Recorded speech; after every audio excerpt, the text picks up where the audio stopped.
Alhamdulillah guys, gua kali ini di Mekah melakukan ibadah umroh yang kedua kali ini. Alhamdulillah buat kalian yang insya Allah mau umroh bareng Babe Aldo tanggal 18 November 2024 insya Allah ada promo bersama Akhiratur. Cepetan daftar sekarang, ini nomornya. Jadi mumpung slot promo guys, jadi murah, harganya mulai 26 juta. Kalian langsung hubungi supaya insya Allah bisa umroh bareng di tanggal 18 November mendatang.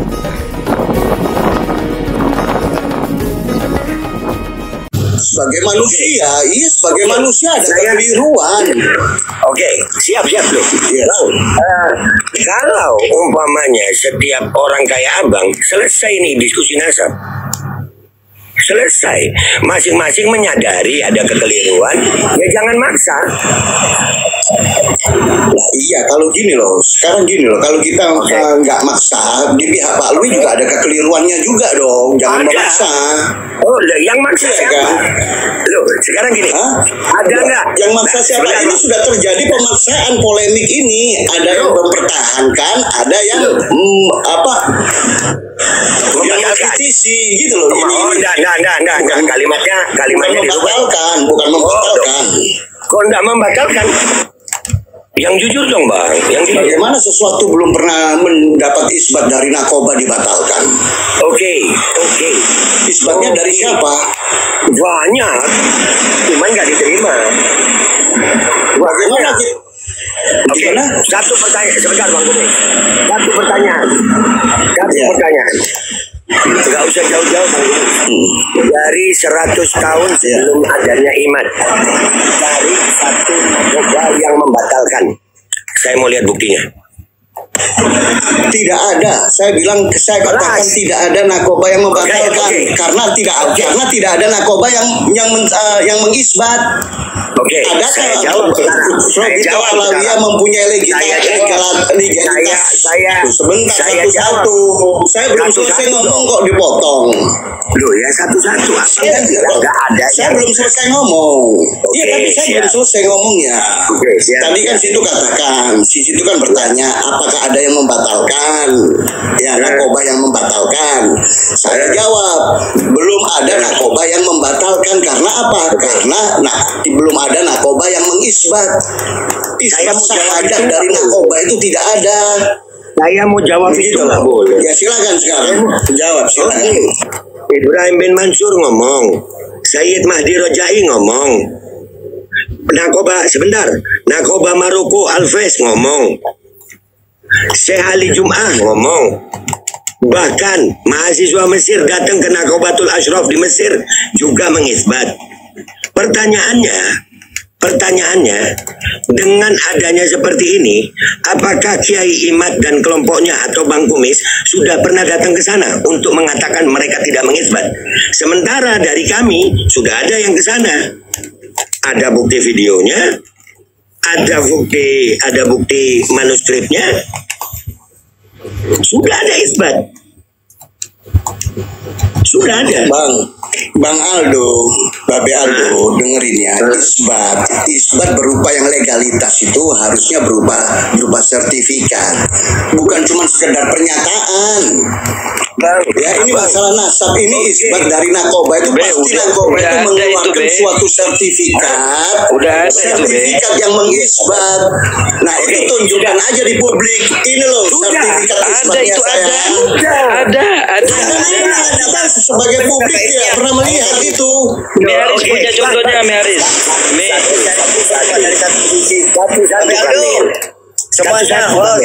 Semuanya host saya dulu ya. Iya. Dia neliti cuma dari daerah aja, dia nggak mau neliti dari lingkungannya dia. Siap. Assalamualaikum. Semangat berjuang. Waalaikumsalam. Siap.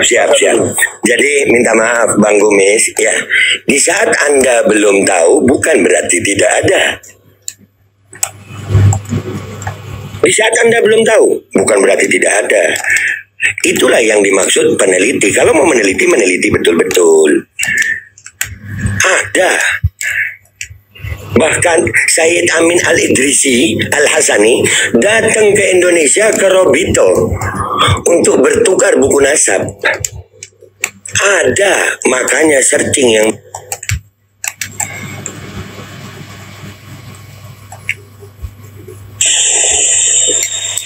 kok rungkat ini? Kok rungkat Ali? Bentar.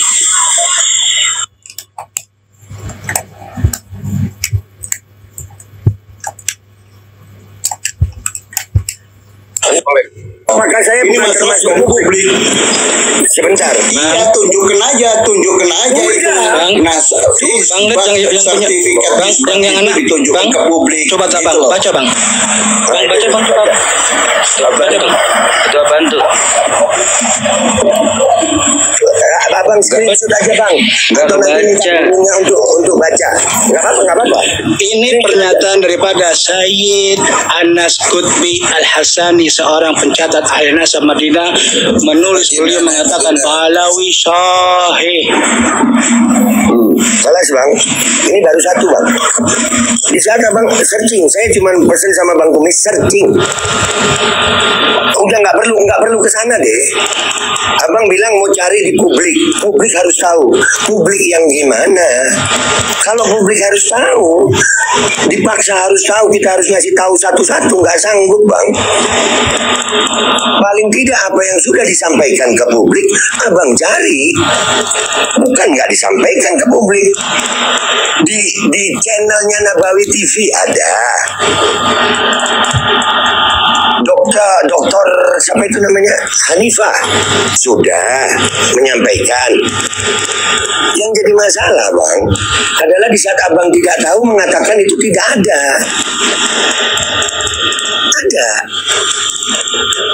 Cuma abang belum tahu gitu bang Kumis. Jadi cari tahu yang benar lah. Insya Allah kita semuanya nyari kebenaran. Enggak bang. Jadi isbat dari beberapa nakoba di Jazirah Arab seperti di Mekah, Madinah ataupun mungkin di Maroko atau di Mesir itu sudah ada ya. Sudah bisa dilihat ya. Iya Sudah bisa dilihat. Satu-satu saya Coba yang saya lainnya. belum pernah lihat. Oke, satu-satu Saya belum pernah lihat. Coba nanti saya cek. Itu adanya di mana? Di Nabawi TV. Ada di Nabawi TV, ada di channelnya Dr. Hanifah. Ada. Enggak, yang jadi anu aja, otoritas yang anu aja, Nabawi TV kan. Oke, bang, kalau abang berbicara soal otoritas, semuanya otoritas bang, karena publik. Selama itu benar. Lah saya mau tanya, Kiai Imad itu otoritasnya apa? Membatalkan? Bisa jawab? Saya tidak katakan dia membatalkan. Enggak. Loh, bang. Saya tanya, otoritas Imad nggak membatalkan? Nggak pernah lihat juga Imad membatalkan. Nggak pernah lihat juga Imad membatalkan. Dia tidak membatalkan karena dia menyatakan bahwa nasab Alwi ini tidak pernah diisbat. Gitu loh, hanya berdasarkan dari kitabnya Habib Ali. Oke. Gergetan BNB. Sabar semuanya. Assalamualaikum warahmatullahi wabarakatuh. Izin bang Baginda, izin. Biar dua arah enak, izin. Minta izin sebentar. Nah, pertanyaan saya, otoritas dari Imaduddin apa bang? Otoritas apa itu? Untuk bisa mengatakan nasab Alawi tidak diisbat. Dia tidak memiliki otoritas. Dia hanya menulis, dia meneliti. Dia tidak punya hak untuk membatalkan. Di sini dia tidak membatalkan, dia mempertanyakan kesahihan nasab Alwi berdasarkan penelitian kitab-kitab nasab dan kitab-kitab sejarah. Kan begitu judulnya.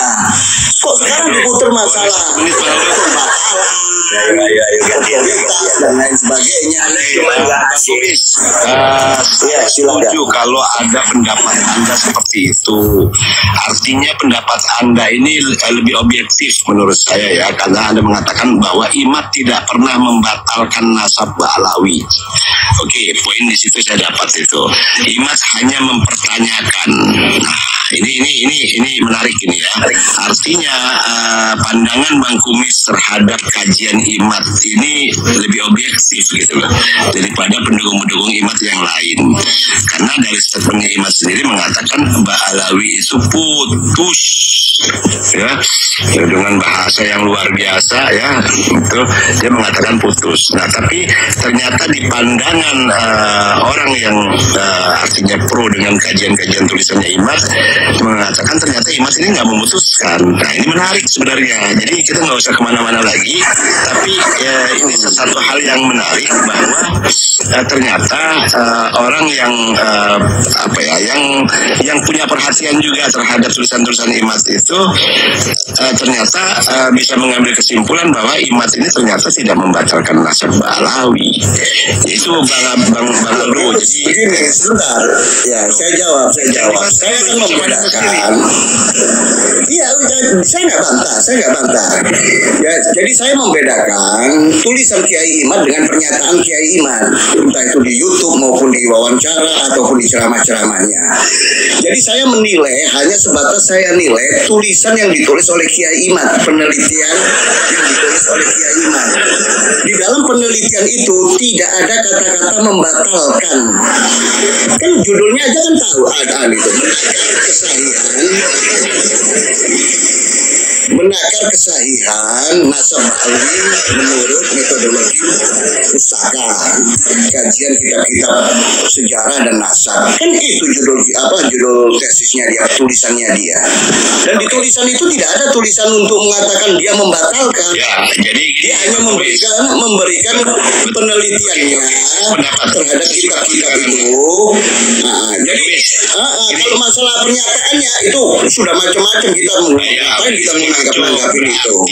Berarti apa yang Anda pandang tadi, yang Anda nilai, ternyata memang betul bahwa Imat itu tidak membatalkan nasab Alawi, dia hanya menakar kesohiannya, menakar kebenarannya. Oke. Nah, tapi di dalam kenyataan dia melakukan pernyataan-pernyataan, Anda sendiri tidak sependapat gitu dengan pernyataan-pernyataannya Imat, berarti menampakkan bahwa pernyataan-pernyataan Imat ini hanya sifatnya provokatif gitu ya.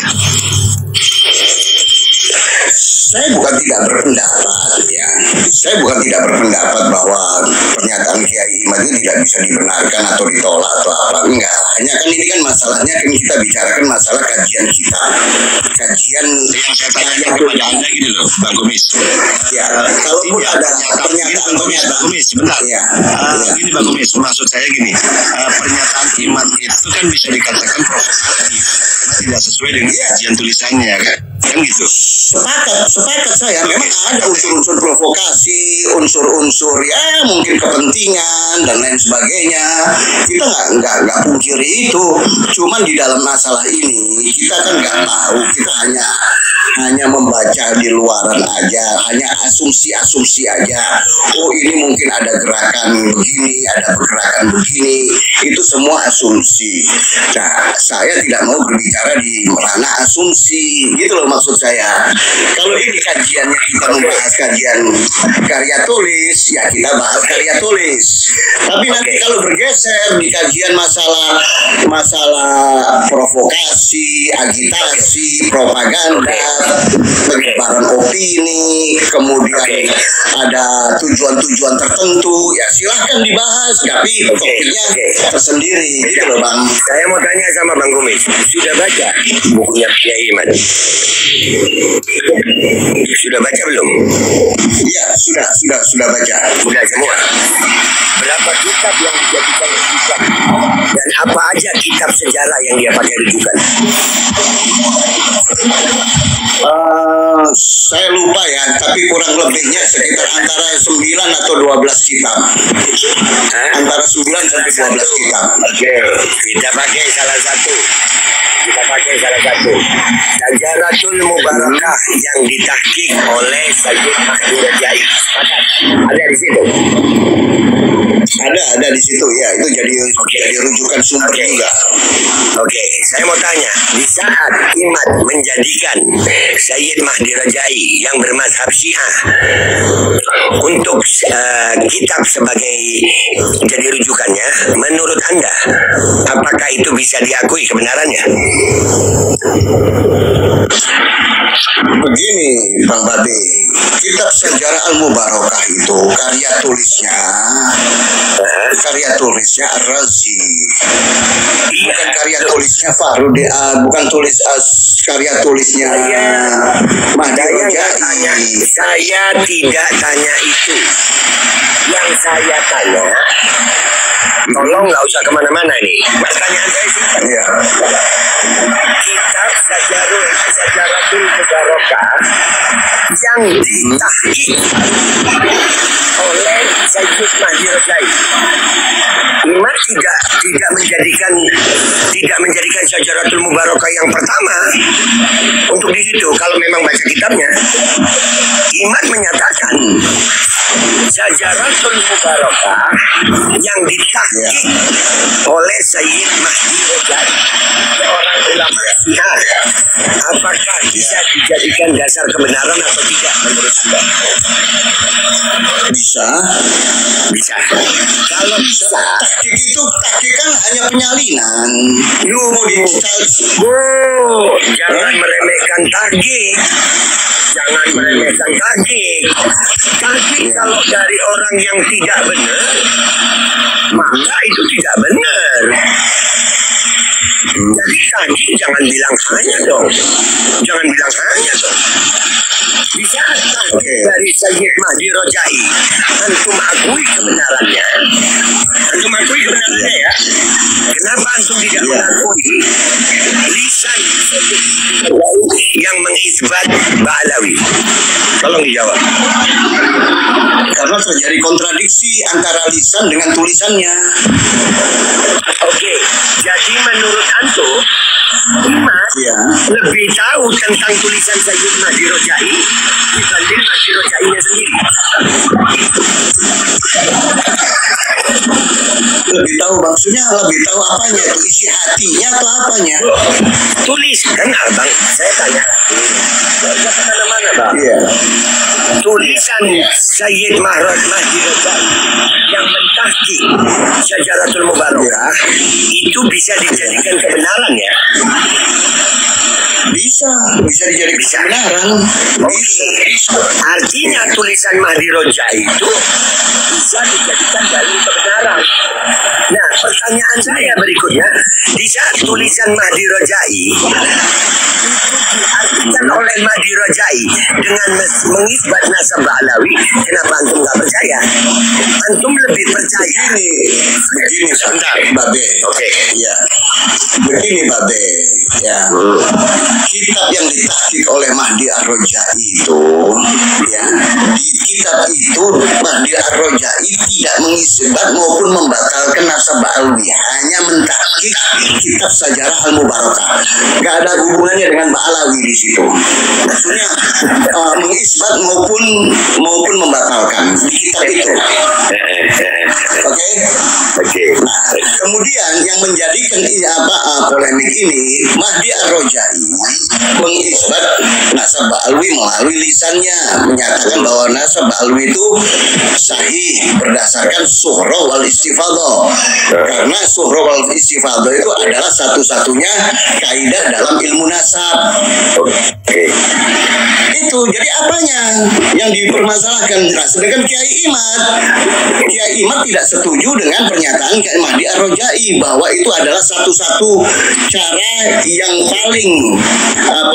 paling final adalah surah al-istifadhah. Sudah. Itu tidak disepakati oleh Kiai Imad. Iya, itu aja. Kalau masalah tulisannya bisa diterima karena itu karya tulis dari Ar-Razi, ditahqiq oleh Mahdi Ar-Rojai. Mahdi Ar-Rojai tidak menuliskan masalah isbat maupun pembatalan atau apapun di dalam kitab As-Sajarah Mubarakah itu. Oke, ini pakai kalimat Anda. Oke, ini pakai kalimat antum. Di tahqiqnya Mahdi Rojai tidak ada pembatalan, tidak ada ini. Sementara di lisan Mahdi Rojai ada pengisbatan. Antum lebih percaya tulisannya atau ucapan dari sang penulisnya? Bang Gumis, sedikit. Bang Gumis, apa yang ditanyakan Bang Aldo itu terhadap pribadi Anda loh?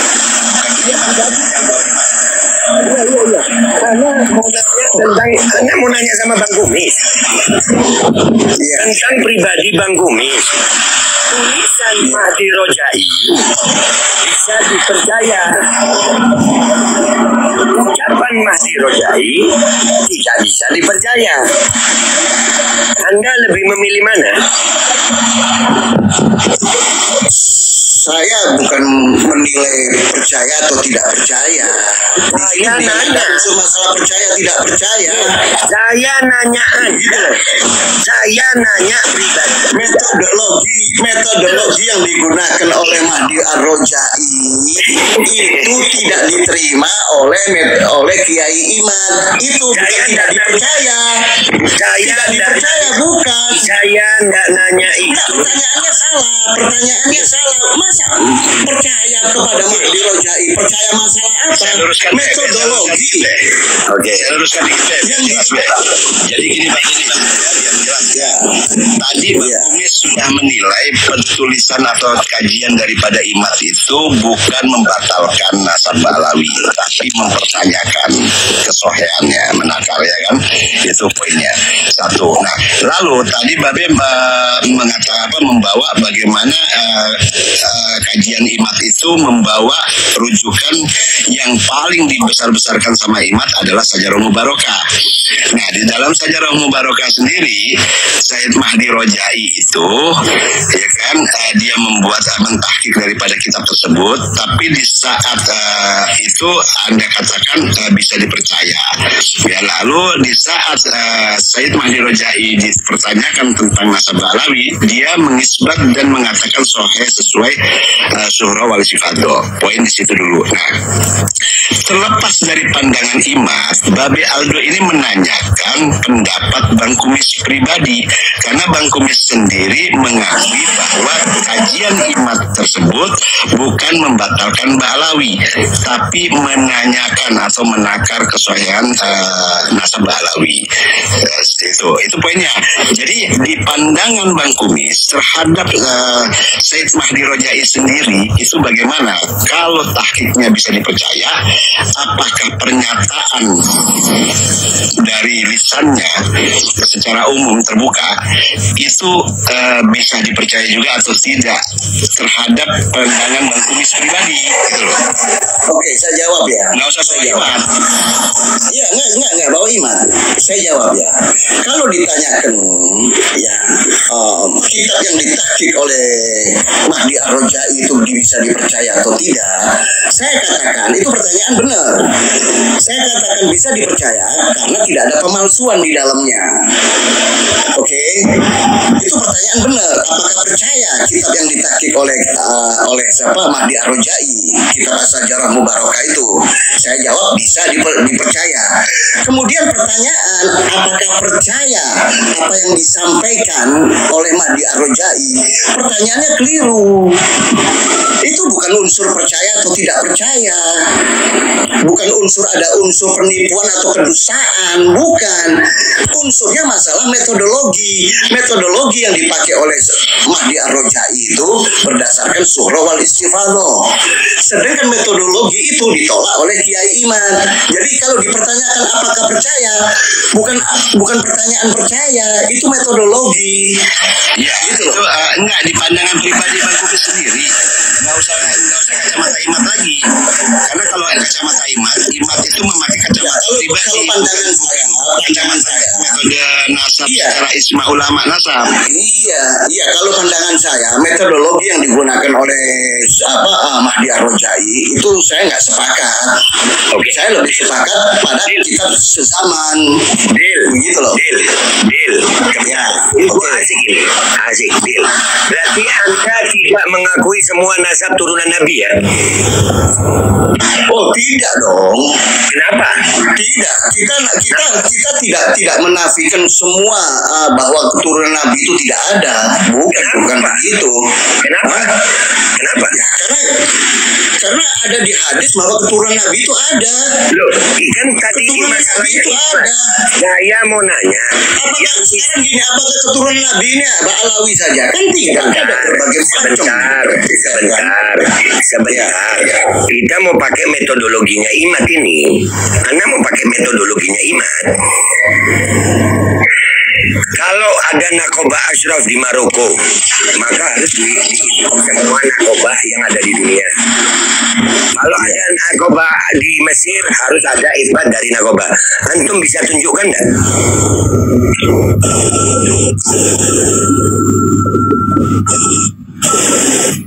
Maksudnya Jadikan apanya? Maksudnya Loh, ya tunjukkan sama apa? kayak Ngerti sama pertanyaannya. gini bang, sini sama kayak Ba'alawi. Tapi untuk Ba'alawi, antum minta semua nakoba ada isbatnya. Begitu juga sebaliknya dong. Iya. Nah pertanyaannya, Iya. yang mengisbat yang lainnya ini siapa? Tidak ada isbatnya.